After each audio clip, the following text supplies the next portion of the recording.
దాని మీద అభ్యంతరాలు వ్యక్తం చేస్తున్న టైంలో ఎలా ఉంది అక్కడ పరిస్థితి అనేది? ముందుగా ఇక్కడ జీవన్ రెడ్డి గారికి ఇంతకు ముందు సార్ చెప్పింది నేను విన్నాను. బోధన్ కానీ నిజామాబాద్ అర్బన్ లో కానీ ఎక్కడ కూడా ప్రచారం చేయట్లేదు.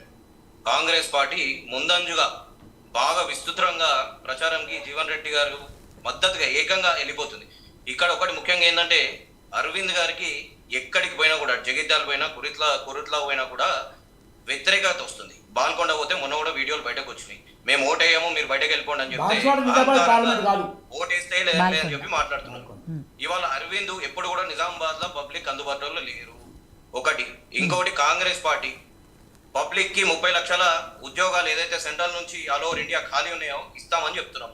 ఇట్లా మోడీ గారి లాగా 2 కోట్ల ఉద్యోగాలు ఇస్తామని చెప్పి గాలి మాటలు చెప్పట్లేదు. ఇంకోటి ఇక్కడ నిజామాబాద్ లో పసుపు బోర్డు తెచ్చినామని చెప్పి అరవింద్ గారు చెప్పారు. పసుపు బోర్డు ఎక్కడ వచ్చిందండి? కార్యాలయం చూపెడతారా? పోనీ అక్కడ వాళ్ళు వేసిన నోటిఫికేషన్ గెజెట్ గాని చూపెడతారా? ఎక్కడ చూపెట్టి అంటే ఓట్ల కోసం వచ్చే వారికి పసుపు బోర్డు తెచ్చినామని చెప్తారు. పసుపు బోర్డు కాదు కదా, ఇక్కడ ఉన్న షుగర్ ఫ్యాక్టరీ కూడా సొంత పైసలతో తెరిపిస్తా అని చెప్పి అరవింద్ చెప్పాడు లాస్ట్ టైం ఎలక్షన్స్ లో. సొంత పైసలు ఎక్కడియండి?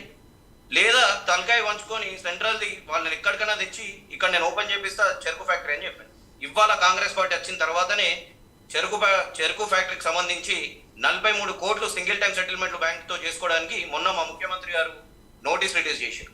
వెంటనే దీని తక్షణమే ఎలక్షన్స్ కన్నా ముందే దీన్ని చేసేసేలా రిజల్ట్ వచ్చే కన్నా ముందే అని చెప్పి చెప్పారు. ఇవాళ అరవింద్ గారి గురించి చెప్తున్నారు. అరవింద్ గారు ముందు వంజలో లేరు. అరవింద్ గారు సెకండ్ పోటీ కోసం కొట్లాడుతున్నారు.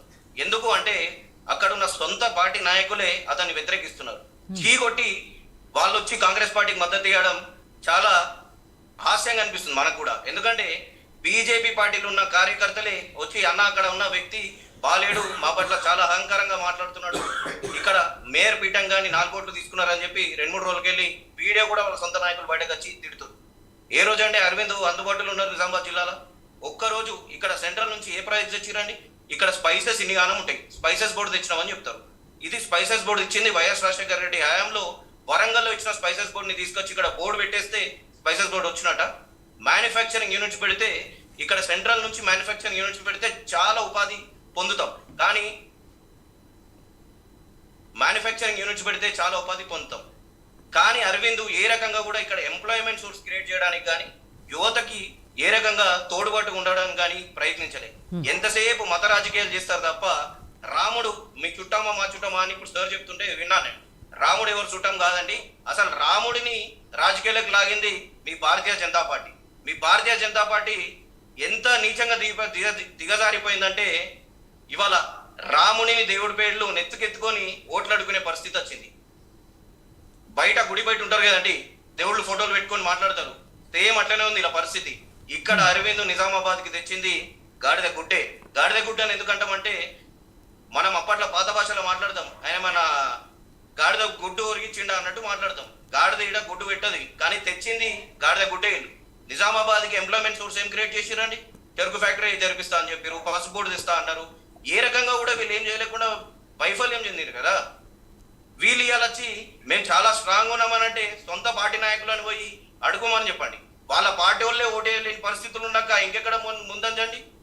కాంగ్రెస్ పార్టీ పట్ల చాలా స్పష్టంగా ఉన్నారు. జీవన్ రెడ్డి గారి వారికి మద్దతిస్తూ యావత్ నిజామాబాద్ లో ప్రతి ఒక్క దగ్గర ఎక్కడికి పోయినా కూడా కాంగ్రెస్ పార్టీకి చాలా బ్రహ్మరథం పడుతున్నారు.